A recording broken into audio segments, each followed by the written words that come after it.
高雄的六股哦，伫日本时代是真闹热的山城，当地有一间原住民的柑仔店，有100年的历史咯。最近哦，高雄的历史博物馆展出相关的文物，要带大家做伙来看这间店，有六股的故事。这栋红砖仔厝顶面阁有红困丸三个字。这栋红困丸商号伫日本时代是六股唯一一间原住民交易的柑仔店。迄当时毋但原住民，嘛有客人甲日本人等等，拢会来商号，所以迄当时是真闹热。创办人洪建道将商店号名为红困丸，背后嘛有一个特别故事。捆的话，它是那个以前牛车他们就是满载就是一捆啊，所以就是代表那个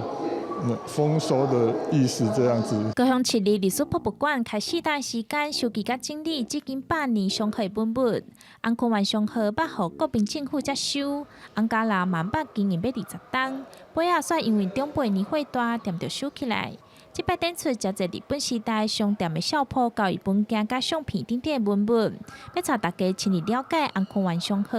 来看到迄当时六股山下的闹热。汉湾交易这个日本时代的专卖制度吼，是安怎和咱六股的人的生活产生关联，啊，甲和咱一寡原住民的这个生活来产生一寡足有趣味的关联。啊，咱透过因的文物来讲，这段已经超过100年的故事。红困丸商号即卖嘛正做高雄市历史建筑，官方表示，因为洪家人愿意提供珍贵文物资料，才会当促成即摆展览，互大家免行一抓六股，就会当了解红困丸商号甲六股的历史故事。